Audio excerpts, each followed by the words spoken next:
제가 읽겠습니다.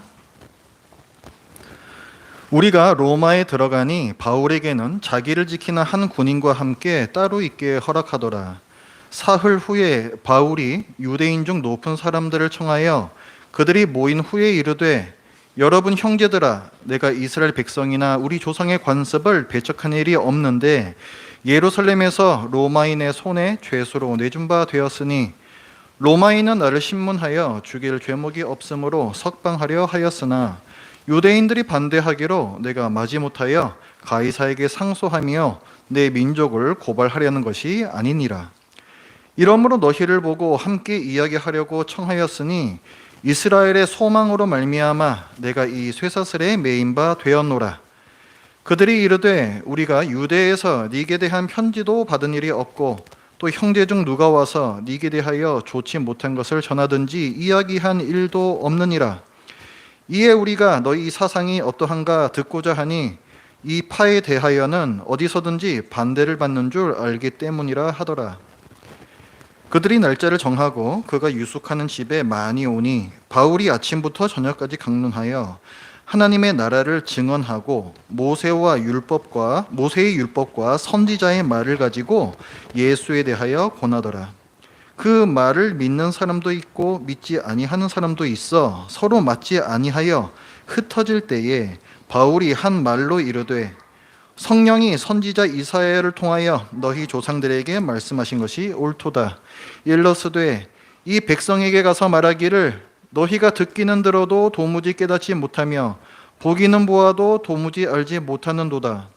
이 백성들의 마음이 우둔하여져서 그 귀로는 둔하게 듣고 그 눈은 감았으니 이는 눈으로 보고 귀로 듣고 마음으로 깨달아 돌아오면 내가 고쳐줄까 함이라 하였으니, 그런즉 하나님의 이 구원이 이방인에게로 보내어진 줄 알라. 그들은 그것을 들으리라 하더라. 바울이 온 이태를 자기 셋집에 머물면서 자기에게 오는 사람을 다 영접하고 하나님의 나라를 전파하며 주 예수 그리스도에 관한 모든 것을 담대하게 거침없이 가르치더라. 아멘. 자, 지난주에 바울이 가이사랴에서 재판을 받았죠? 그렇죠?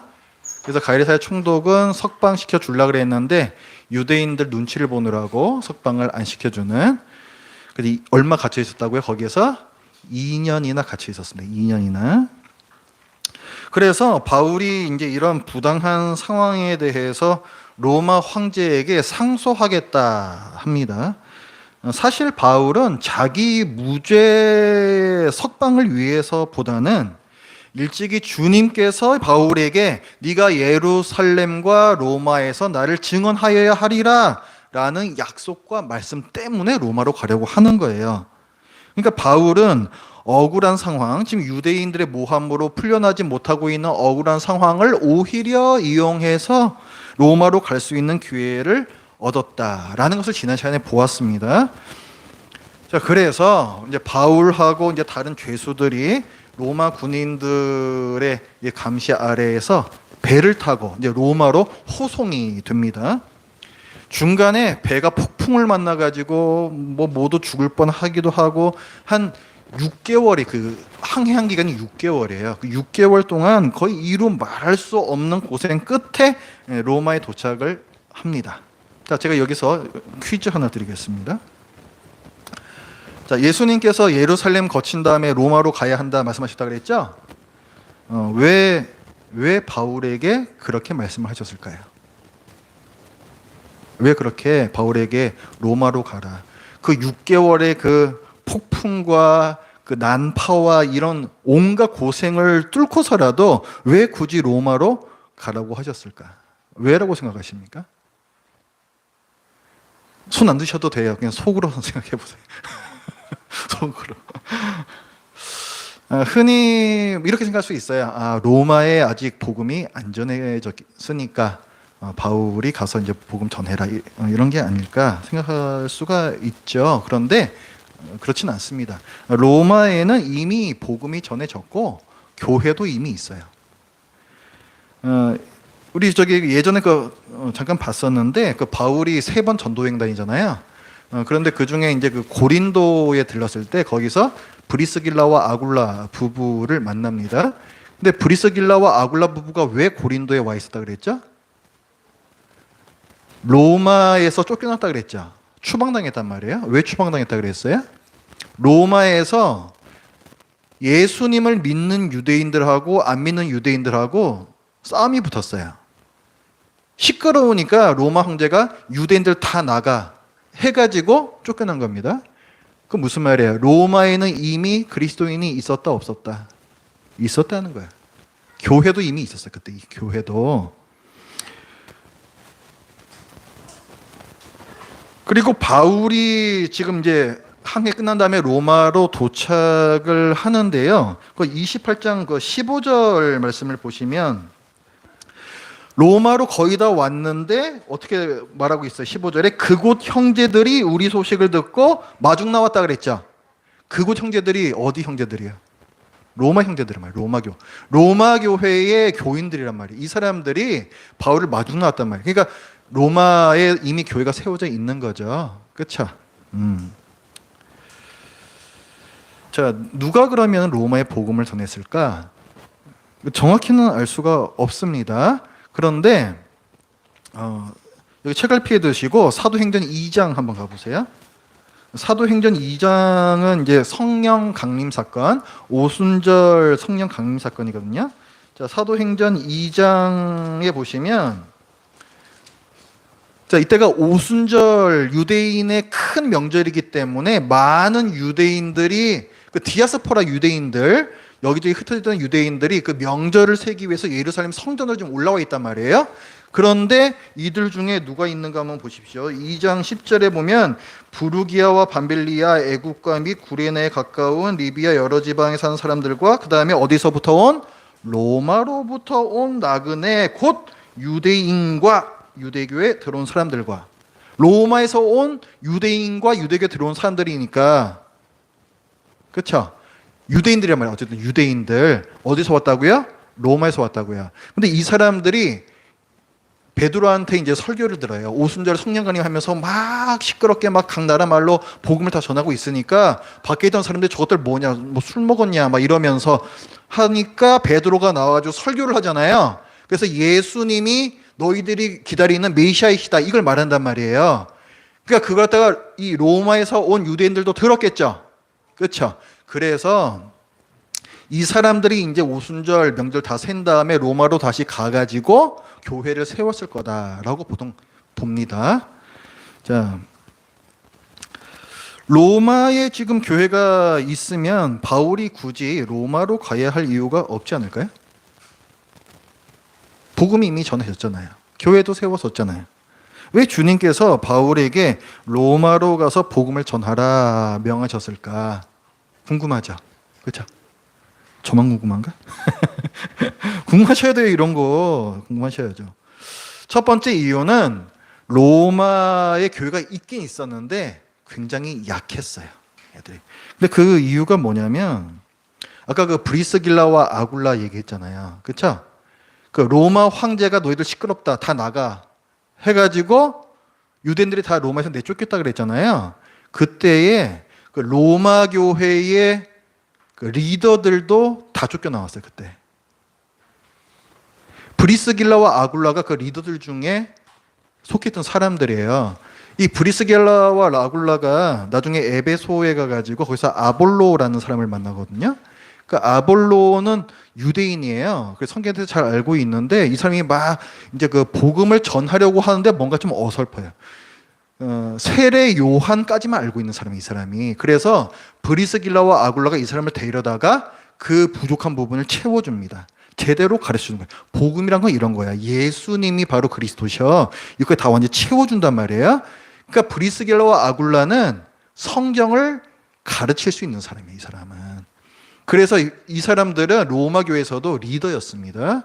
이런 사람들이 지금 다 쫓겨났단 말이죠. 자, 그러니까 로마 교회의 성경을 제대로 가르칠 수 있는 사람, 더 나아가서 복음을 전할 수 있는 사람이 있겠어요? 없겠어요? 없죠. 다 쫓겨나왔는데 리더들이.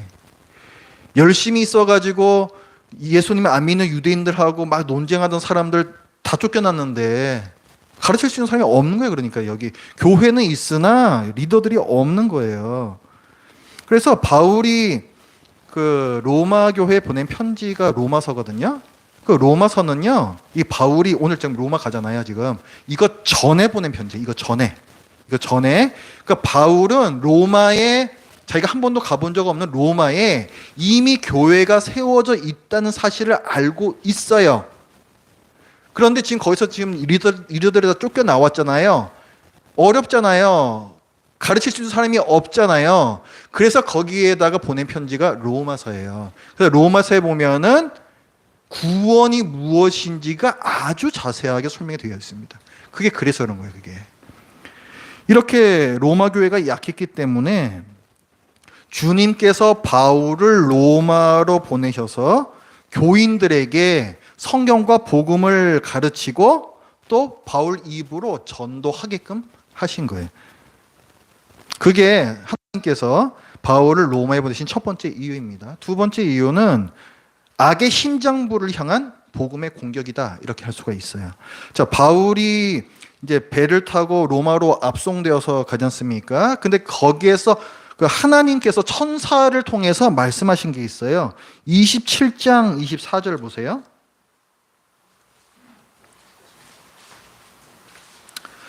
27장 24절 천사가 바울에게 뭐라 말하냐면 바울아 두려워하지 말라. 네가 가이사 앞에 서야 하겠고 이렇게 얘기하죠.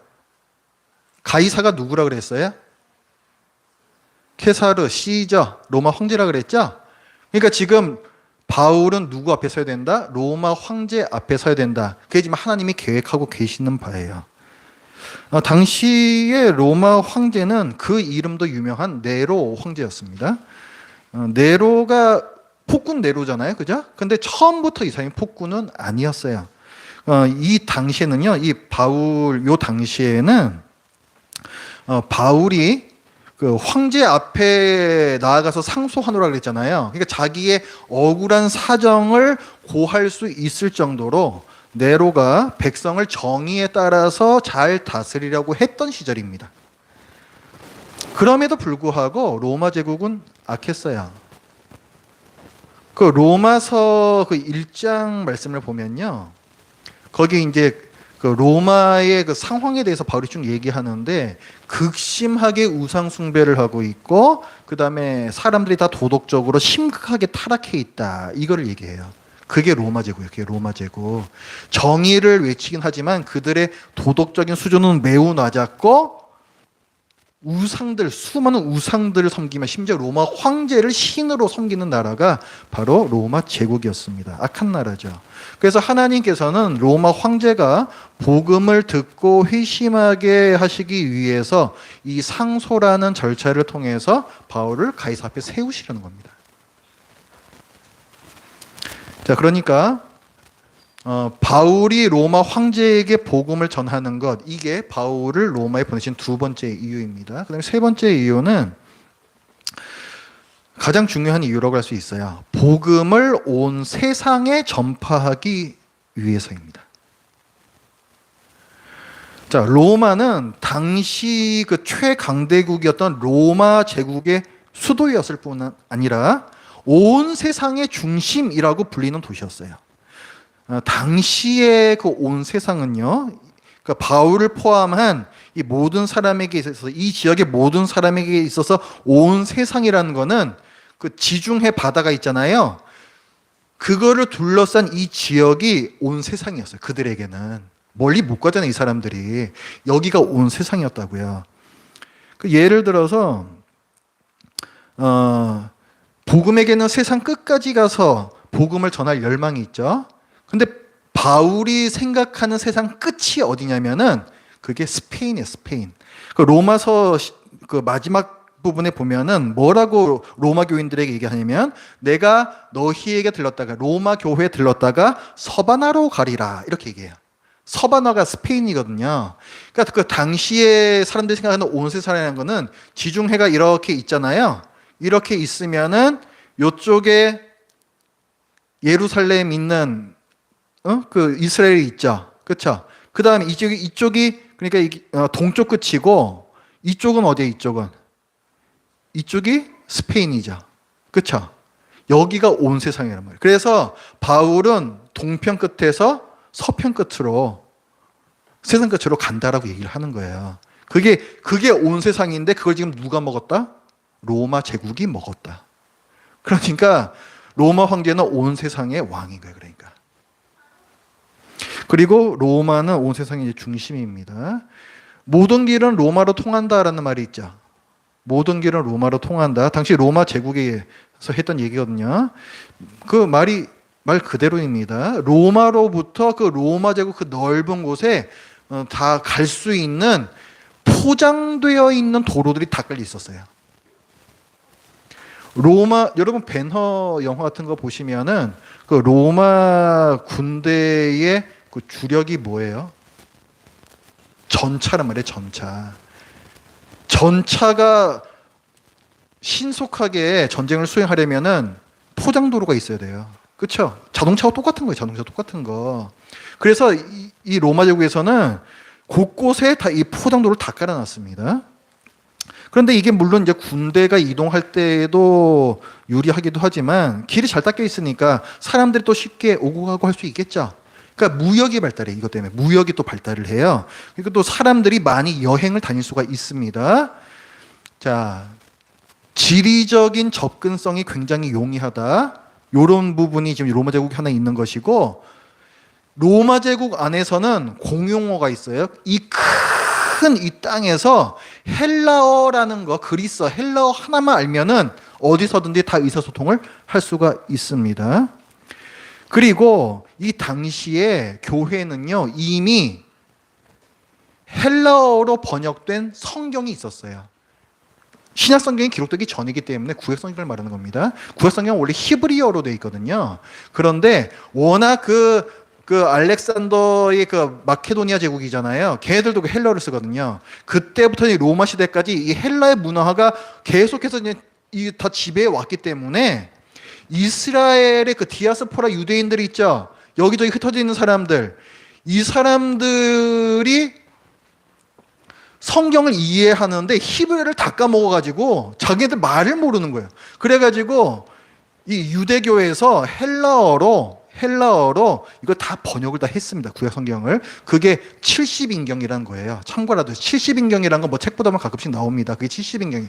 그러니까 지금 한번 보세요. 어디든지 쉽게 갈 수 있는 도로가 잘 닦여 있다. 그 다음에 헬라어라는 공용어를 쓰고 있다. 그럼 이건 지리적 언어적 장벽이 없는 거죠. 게다가 헬라어 성경까지 갖고 있다. 그럼 뭐예요? 게다가 그 제국의 중심이 어디다? 로마의 복음이 전해지면 복음이 아주 효율적으로 온 로마 제국, 온 세상, 그들 알고 있는 온 세상으로 금방 확산이 될 수가 있는 거예요. 그래서 일종의 전략이죠. 하나님께서는 로마에 바울을 보내서 복음을 전하게 하시는 겁니다.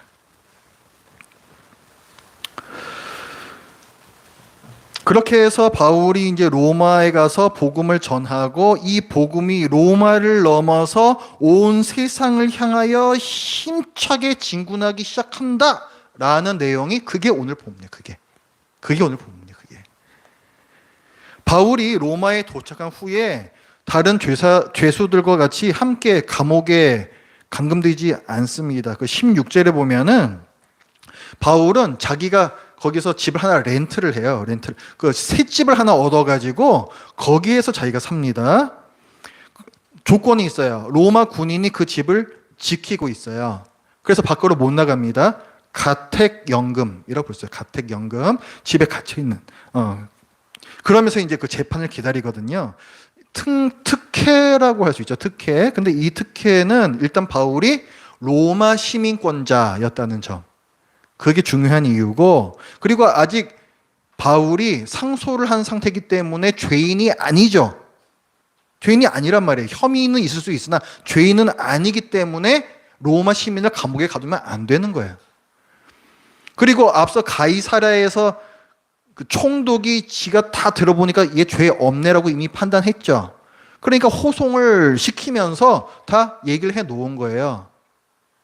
그러니까 이런 여러 가지 조건들 때문에 바울은 감옥에 갇히지 않고 자기가 원하는 집을 하나 얻어서 거기서 어느 정도의 자유를 누리며 밖으로는 못 나갔지만 그렇게 지낼 수가 있었던 겁니다. 근데 바울이 로마에 왜 왔다 그랬어요? 자기 무죄 석방 호소하려고 왔다 그랬어요? 왜 왔다? 복음 전하기 위해서 온 거잖아요. 복음 전하기 위해서. 그래서 이 바울은 그 셋집에 갇히자마자 바로 복음을 전하기 시작해요. 자기가 온 목적을 알고 있는 거예요. 바울에게는 늘 원칙이 있죠. 먼저는 유대인에게요. 그죠? 그 후에 이방인에게다. 이렇게 그 원칙이 있죠. 왜 그 원칙이 있다 그랬어요? 민족 사랑이라 그랬어요. 민족 사랑. 자기가 유대인이기 때문에. 유대인, 어쨌거나 그 유대인의 뿌리를 통해서 예수 그리스도가 오신 거잖아요. 그렇죠? 자기 민족에 대한 사랑이 있다고요, 유대인은. 그래서 로마에 가서도 유대인들을 먼저 청해요. 그 17절 말씀해 보면은 사흘 후에 바울이 누구? 유대인 중에서 높은 사람들을 청하였다라고 했습니다. 리더들이죠. 자, 그리고 먼저 이 사람들에게 자기가 로마에 온 이유에 대해서 설명해. 자기 지금 그 가택에 감금되어 있으니까 저놈 죄인이구만, 조심해야 되겠구만, 의심할 거 아니에요. 당연히 유대인들이. 그래서 자기가 어쩌다가 이 지경이 되었는지를 갖다가 그 자초지종을 먼저 그 설명을 해요. 그게 이제 20절까지 나옵니다. 로마인들은 날 신문에 보고 무죄라고 해서 석방해 주려고 했는데 유대인들이 그걸 반대하는 바람에 그래서 내가 할 수 없어서 내가 무죄 석방 받아야 되니까 그래서 내가 할 수 없어서 가이사한테 상소를 해서 여기 온 거야 라고 얘기를 합니다. 그래서 이제 그 유대인들의 의심을 푸는 거죠. 그렇게 해서 이 로마의 유대인들의 신뢰를 어느 정도 얻은 다음에 이제 부탁을 해요. 유대인들을 좀 많이 좀 데려와 주시오. 이 집에 난 못 나가니까 유대인들 좀 이 집에 좀 많이 데려와 주시오. 해가지고 나를 잡아가지고 복음을 전해요. 자, 많은 유대인들이 왔습니다. 유대인들이니까 당연히 성경 잘 알죠? 성경 잘 아니까 그때 바울은 어떻게 전한다 그랬어요? 성경 갖고 전한다. 그때 성경, 구약 성경 갖고 전하는 거예요. 그때는 하나님 나라에 대해서 유대인들이 알고 있고 성경에 대해서 이미 알고 있기 때문에 하나님 나라와 성경 말씀으로 그래서 하나님 나라를 이루시는 분, 너희가 기다리는 메시아가 바로 예수님이야. 이렇게 변증을 한다고요. 여기서 똑같아요. 로마에서도 똑같아요. 딱 그 방식으로 또 전합니다. 그 바울이 전하는 복음을 보면은 우리가 기다리는 하나님 나라는 로마 제국에서 독립한 그 이스라엘 국가다. 맞아요, 틀려요? 아니죠. 바울은 그걸 전하지 않거든요. 하나님 나라는 그게 아니란 말이에요. 그 다음에 바울이 전하는 메시아가 이스라엘이 기다리고 있는 로마 제국에서 독립시켜줄 군사적 정치적 메시아. 맞아요? 안 맞아요? 안 맞잖아요. 아니란 말이에요. 그러니까 이걸 들었던 그 많은 유대인들 중에서 이제 또 두 패로 갈립니다. 뭐 늘 그런 거죠. 바울의 말을 믿는 사람도 있고 안 믿는 사람들도 이제 있어요. 그러면서 이 두 패가 지네들끼리 막 싸우기 시작합니다. 야, 그게 맞잖아. 그게 무슨 말이냐? 이게 말이 되는 거냐? 무슨 그게 예수냐? 막 이러면서 지네들끼리 막 싸우기 시작하다가 뭐 모임 분위기가 어땠겠어요? 망한 거지, 그럼 완전히. 복음 전하는 건 전도는요, 논쟁하면은 무조건 망하는 거예요, 복음은. 그래서 여러분 전도하실 때 절대로 논쟁하시면 안 돼요. 지혜가 필요해요, 지혜가. 그래서 어제 여기 논쟁이 벌어지면서 망했어. 그래서 모임이. 그래가지고 바울이 이제 실망을 하죠. 바울이 실망해. 그래가지고 이제 뭐라고 얘기를 하냐면은 그 25절부터 이제 27절까지 나오는 말씀이거든요. 이게 이사야 선지자 이사야서에 나오는 그 말씀인데 이사야서 6장 9절부터 10절에 나오는 말씀이에요. 거기 보면 26절에 이 백성에게 가서 말하기를 너희가 듣기는 들어도 도무지 깨닫지 못하며 보기는 보아도 도무지 알지 못하노다. 지금 이거는 이사야 시대니까 그 남유다가 망하기 전이거든요. 그러니까 그때 이미 죄가 끝까지 차 있었는데 이사야 선지자를 통해서 하나님께 너희들 회개해라 회개해라 말씀하시는데 안 들어요. 이것들이 안 들어. 그러니까 하나님께서 이사야를 통해서 뭐라고 말씀하시냐면은 쟤네들이 봐도 보지를 못하고 들어도 도대체 듣지를 못한다, 깨닫지를 못한다. 쟤네들이 이렇게 이제 하나님께서 한탄을 하시는 거죠. 그래서 그 밑에 절에 또 보면은 이 백성들의 마음이 우둔하여져서 그 귀로는 둔하게 듣고 그 눈은 감았으니. 마음이 우둔하는 것은 마음이 완악하다는 얘기예요. 그런데 이 마음이 자기네들이 의지적으로 완악하게 했다는 뜻이에요. 그러니까 자기네들이 고집을 부리고 있다는 얘기예요. 고집을 부리고 있다. 죄에 대해서 얘기를 해줬으면 거기서 그걸 인정하고 회개를 해야 되는데 나 그거 죄라고 생각하지 않아. 나는 그런 죄 지은 적 없어. 이렇게 고집을 부린다는 얘기예요. 그것 때문에 하나님의 말씀을 들어도 듣지 못하고 보아도 보지 못하는 이제 그 지경이라는 것입니다. 이는 눈으로 보고 귀로 듣고 마음으로 깨달아 돌아오면 내가 고쳐줄까 함이라. 이거 번역이 조금 이상해요. 이거 보면 좀 이상한 건 무슨 말이야 도대체. 그러니까 쉽게 말하면은 자 이는 그 부분이 있잖아요. 그걸 갖다가 그렇지 않았다면 이렇게 해석하시면 돼요. 그렇지 않았다면. 그러니까 지금까지는 이 마음이 완악해서 못 보고 못 듣고 그러잖아요. 그렇지 않았다면, 마음이 완악하지 않았더라면 눈으로 보고 귀로 듣고 마음으로 깨달아 돌아와서 내가 고쳐 주었을 것이다 라는 말씀이에요. 근데 지금 이 말씀을 지금 바울이 누구에게 하고 있는 거예요? 그 유대인들의 후손이라고 할 수 있는 로마에 있는 그 유대인들, 예수 그리스도에 대해서 듣고도 듣지 못하는 그 유대인들에 대해서. 왜? 그들 마음의 완악함 때문에. 자기가 알고 있는 성경 지식 거기에만 그냥 파묻혀가지고 그게 바로 예수님이시다를 갖다가 깨닫지 못하는 그들의 고집 때문에. 그래서 지금 바울이 갖다가 완악함을 책망하는 것입니다. 그래서 너희도 너희 조상들이랑 마찬가지다. 그 조상들이 그래서 어떻게 됐어요? 어떻게 됐어요? 이사야 선지자의 말도 듣지 않고 다른 선지자들의 말도 듣지 않고 그래서 어떻게 됐어요? 나라가 망했잖아요. 지금 이 유대인들도 복음 안 듣죠? 그럼 기다리고 있는 게 뭐예요? 멸망이야. 그럼 멸망. 지옥 가는 거란 말이에요. 그럼 지옥 가는 거란 말이에요. 그러면. 그래서 28절에 보면 그런즉 하나님의 이 구원이 이방인에게로 보내어진 줄 알라. 그들은 그것을 들으리라. 너희가 먼저 복음을 들었는데 너희 고집으로 듣지 않으니 이제 나는 이방인에게 가서 복음을 전하겠다라는 거예요. 이방인들에게 구원을 전하겠다라는 거예요. 너희는 이제 할 말 없다. 이렇게 딱 선언을 하는 거예요. 여기 그 25절, 그 시작 부분의 그 25절에 보면은 서로 맞지 아니하여 흩어질 때에 바울이 한 말로 이르되 하면서 지금 이 이사야 말씀 하거든요. 한 말로 이른다. 요게 그 NIV 성경 있으신 분은 보면은 final statement 이렇게 돼 있어요. final statement. 이게 뭐냐면 마지막 선고의 마지막 선고. 복음을 이렇게 듣고도 너희들이 거부했으니 이제 마지막 선고를 내린다. 너희들에게는 구원이 없다. 라고 선고를 한 거예요, 지금. 그러니까 너희는 복을 차버렸다. 복음이 이방인에게 가는 것 가지고 이제 더 이상 뭘 할 수 없다. 얘기를 하는 거죠. 자, 사도행전의 결말부는 뭘 말하고 있는 걸까요? 전해봐야 소용없다. 이걸까요?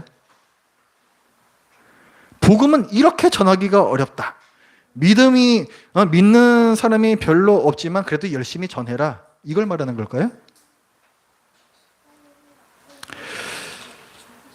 이 결말부, 그러니까 그 사도 바울이 이제 예루살렘에 올라가면서부터 결말이에요. 자기는 거기 환란이 기다리고 있는 줄 아나, 그러나 성령님에 매여서 나는 예루살렘에 간다. 거기서부터 이제 사도행전의 결론부거든요. 거기서부터의 스토리를 보면요, 예수님하고 아주 많이 닮아 있습니다. 예루살렘에서 분명히 고난이 기다리고 있으니 가지 말라고 만류하는 사람들이 예수님께도 있었고 바울에게도 있었죠.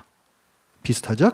그리고 그럼에도 불구하고 자기 생명을 아끼지 않고 하나님께 순종해서 예루살렘으로 올라가시죠. 예수님께서.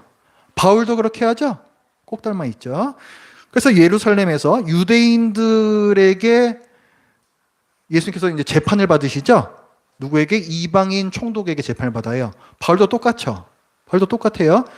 유대인들의 모함을 받아서 이방인 총독에게 재판을 받는단 말이에요. 이게 억울한 상황이 있는 거고. 그 다음에 그 총독이 그런데 어떻게 합니까? 예수님이 무죄인 줄 알았지만 빌라도 석방해 주지 않죠. 왜? 유대인들 눈치 보느라고. 사도 바울도 똑같은 상황을 만나죠. 가이사라에 있는 총독이 분명히 바울은 무죄라는 걸 자기는 알았는데 안 풀어져요. 왜? 유대인들 눈치를 보는. 똑같단 말이에요, 지금. 똑같아. 그 다음에 예수님께서 십자가에 죽으시고 다시 부활하시죠. 그거를 떠올리게 하는 사건이 뭐냐면 사도 바울이 배를 타고 항해하는 사건이야. 죽을 뻔하잖아요. 거기서 완전히. 거의 죽다 살아난다고 해요. 죽다 살아나 거기서. 예수님의 죽으심과 부활을 떠올리게 하는 사건이 이게. 그 다음에 오늘 본문도 한번 보세요. 28장 거기 보면은 그 바울이 그 이제 유대인들 모아놓고 이제 얘기를 하는데 그 17절, 그 18절, 19절 자 여기서 보면 뭐라고 하냐면은 예루살렘에서 로마인의 죄수로 자기가 내준 바 되었다.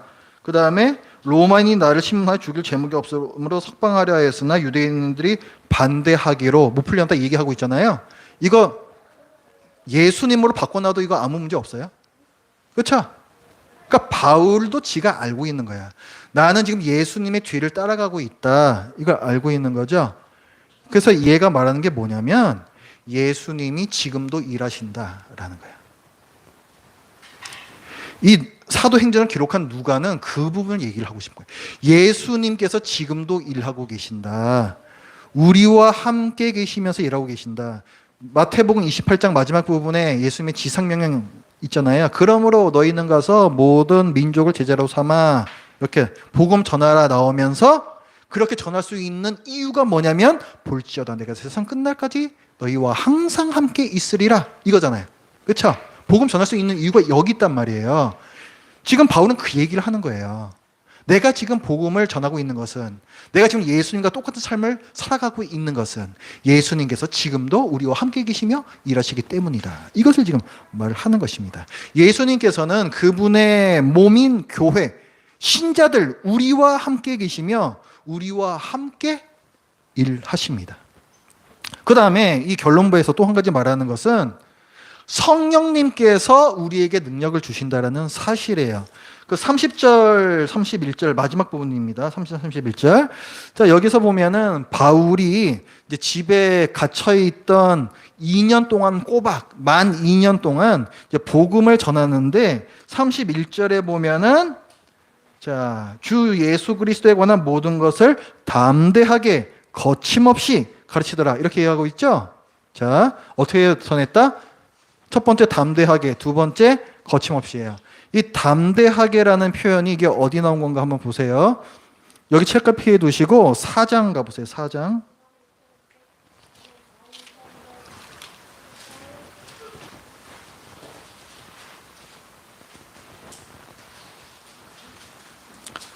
(4장) 13절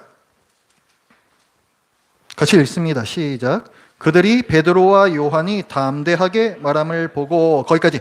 자, 베드로와 요한이 지금 공회, 유대인들이 모여있는 공회 앞에서 담대하게 복음을 말하고 있죠. 근데 이 담대함이 어디서 나왔냐 하면 그 위로 조금만 올라가시면 8절.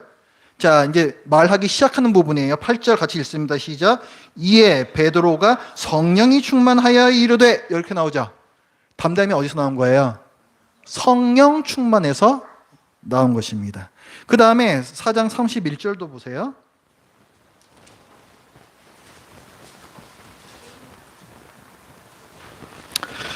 자, 예루살렘 교인들이 기도합니다. 4장 31절 같이 읽어요. 시작.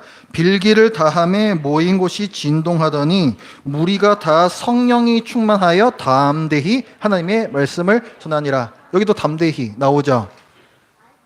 이 담대함이 어디서 나왔다? 분명히 밝히고 있죠? 성령이 충만하여.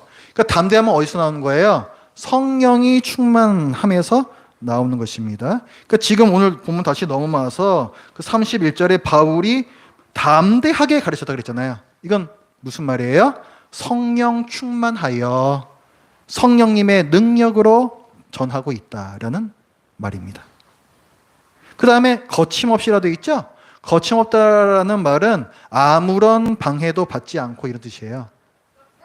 집에 갇혀 있는데 집에 갇혀 있으면 큰 방해가 아닌가요? 그런데 뭐라고 말하고 있냐면 아무런 방해도 받지 않고 거침없이 전했다라고 말씀을 하고 있습니다. 지금 그 20절 말씀에서 보면은 끝부분에 내가 이 쇠사슬에 매였다라고 얘기하고 있죠. 그러니까 바울은 지금 갇힌 몸이에요. 바울은 쇠사슬에 매인 몸이지만 31절이 말하는 건 무엇입니까? 복음은 매이지 않았다라는 말이죠. 왜? 왜? 성령의 능력이 임했기 때문에 그렇습니다. 사도행전 1장 8절 첫 부분 가보세요. 첫 부분, 맨 첫 부분 사도행전 1장 8절.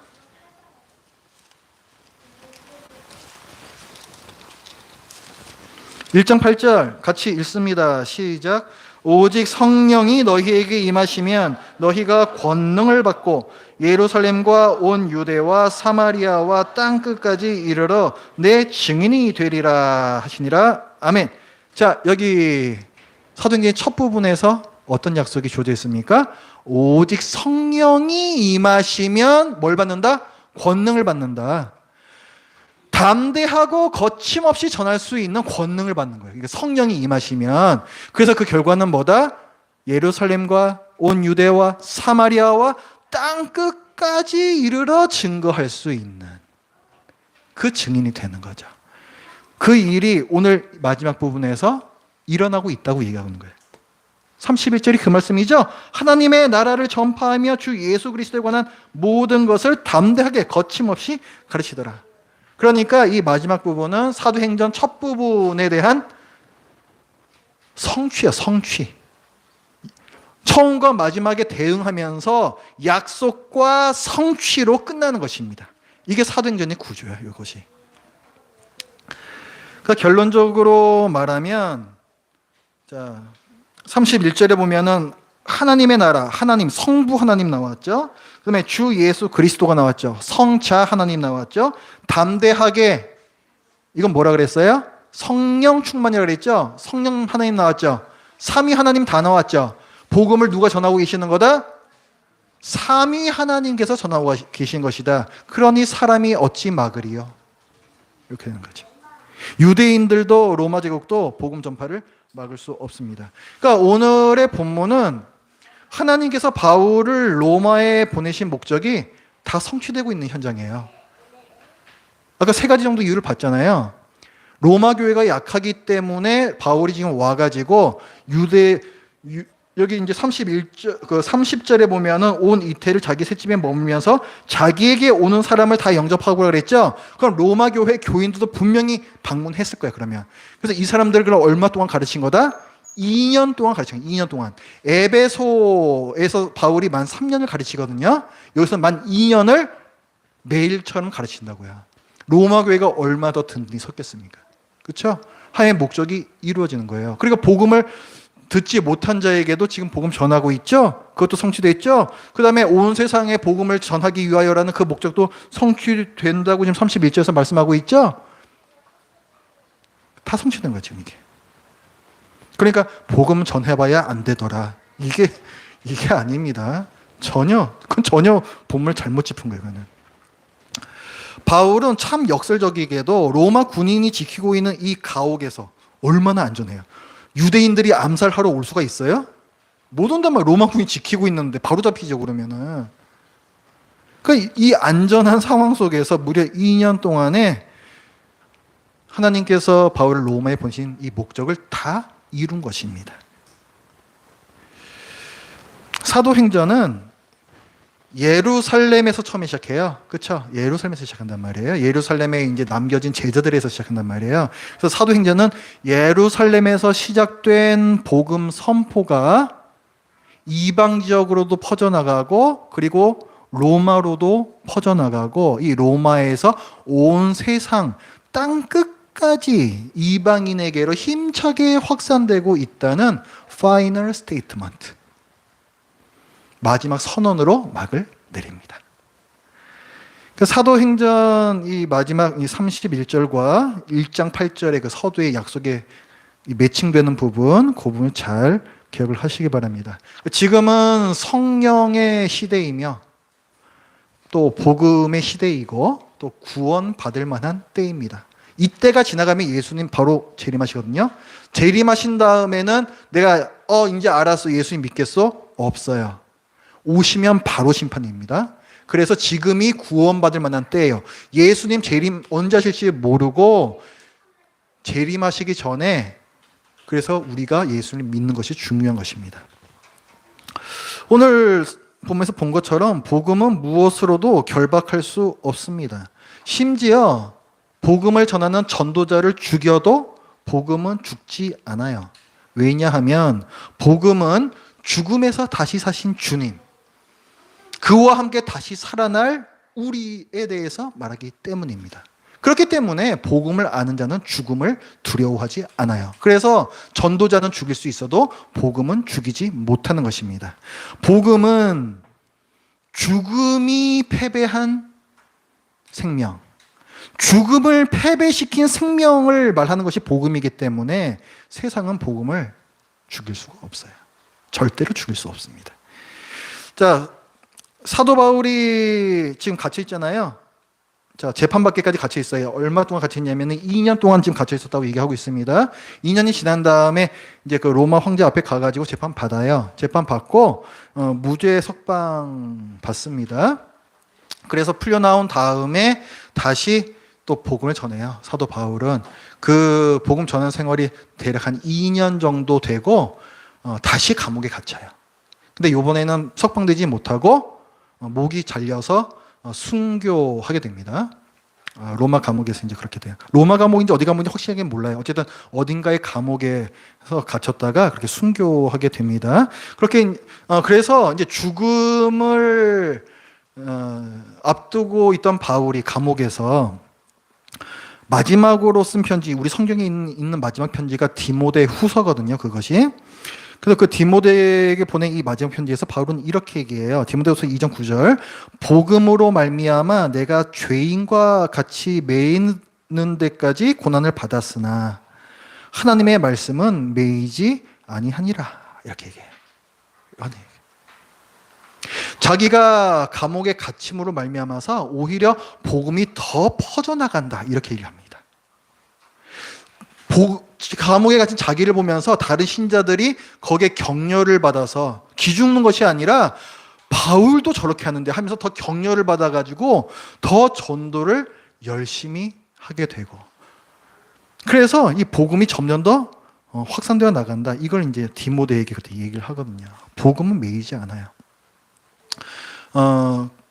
터툴리안이라는 교부가 있어요. 그러니까 그 교회 초기 때 있던 뭐 대단한 신학자다, 이렇게 신학자 목회자들을 보시면 됩니다. 그 터툴리안이라는 사람이 뭐라고 얘기냐면은 순교자의 피는 교회의 씨앗이다. 교회는 순교자의 피를 먹고 자란다라고 했습니다. 우리 교회의 역사를 보면은 늘 그랬어요. 교회가 핍박받을 때 교회는 건강했고 또 교회는 점점 더 확산되어 나갔습니다.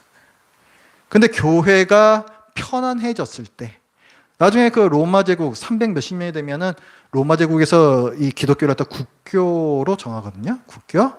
안 믿으면 로마 황제 앞에 못 나가요. 그러니까 어중이 떠중이들이 다 교회 안에 들어옵니다.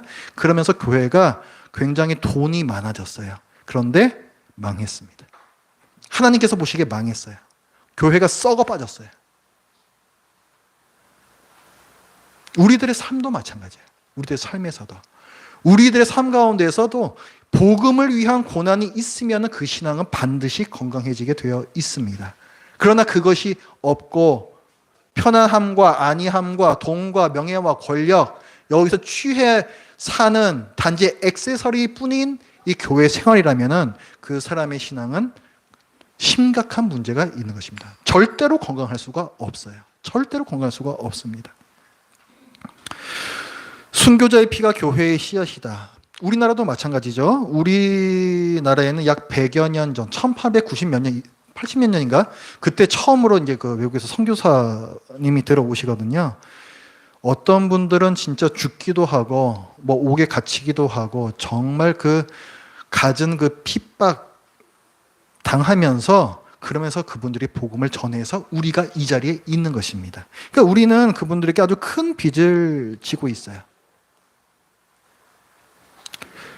그러면 우리는 왜 전도하지 않을까요? 우리는 왜 전도하지 않는가?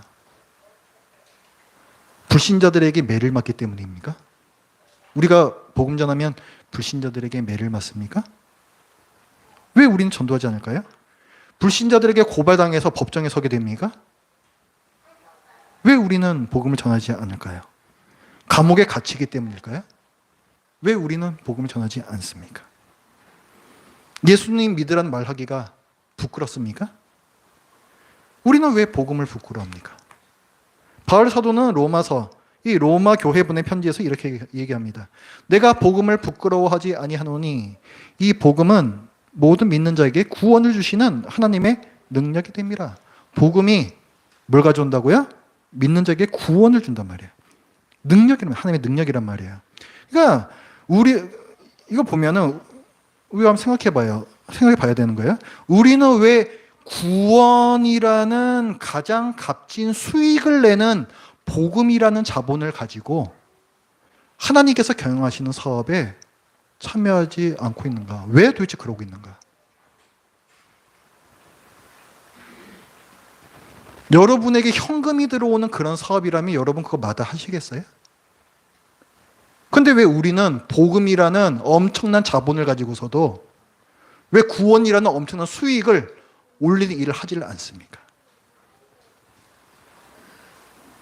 우리는 왜 주인이 맡겨두신 복음을 땅에 묻어둔 채 주인이 다시 올 때까지 고이 간직만 하고 있습니까? 예수님께서는 이렇게 말씀하셨습니다. 누구든지 나와 내 말을 부끄러워하면 인자도 자기와 아버지와 거룩한 천사들의 영광으로 올 때에, 재림 때죠? 그 사람을 부끄러워하리라. 심각한 말씀이에요. 심각한 말씀. 복음을 전하지 않는 사람은 복음을 들어야 할 사람이라는 말씀이에요.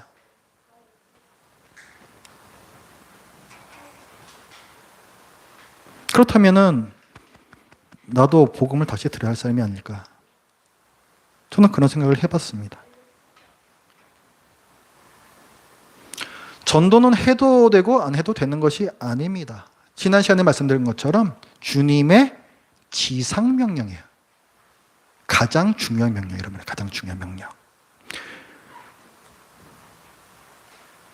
주님께서 우리를 구원하셨잖아요. 바로 하늘나라로, 천국으로 데려가시지 않고 남겨두신 목적, 이 목적에 관심을 갖고 노력을 합시다. 우리가 노력을 해야 돼. 우리가 노력해야 된다고요. 성경에서 우리 보고 그렇게 하라고, 노력하라고 말씀 수없이 하고 있다고. 수없이. 왜 우리 성경책에는 항상 우리 마음에 위로를 주는 말씀만 이렇게 형광펜 다 줄거져 있냐고 도대체. 왜 그런 거냐 도대체. 왜? 은혜 받은 자에게는 사명도 주세요. 하나님께서. 구약시대도 마찬가지였고 신약시대도 마찬가지예요. 우리가 심판대 앞에 서서 주님께서 우리를 보시면서 부끄러워하시지 않게끔 우리가 잘 해야 됩니다. 기도하겠습니다. 하나님 아버지, 오늘 사도행전 이제 마지막 부분을 보면서 온 세상을 향하여 뻗어져 나가고 있는 이 복음, 사람이 도저히 막을 수 없는 이 복음의 권능에 대해서 저희들이 보았습니다. 하나님께서 모든 민족에게 구원을 주시되 또 사람을 사용하셔서 또 복음을 전하심을 저희들이 성경 통해서 봅니다. 전한 자가 없으면 어찌 들으리요? 듣는 이가 없으면 어찌 믿으리요? 하나님 아버지, 저희들이 하나님께서 주시는 큰 은혜로 구원받은 하나님의 백성으로서 또 주님께서 주신 가장 중요한 명령에도, 그 사명에도 반응하게 하여 주시옵소서. 하나님 아버지, 저희들이 분명히 하나님의 은혜에 감격하며 또 감사하며 그것이 얼마나 귀중한 것인지 알고 있다라는 것을 저희들의 삶으로 증명하게 하여 주시옵소서. 예수님의 이름으로 기도드립니다. 아멘.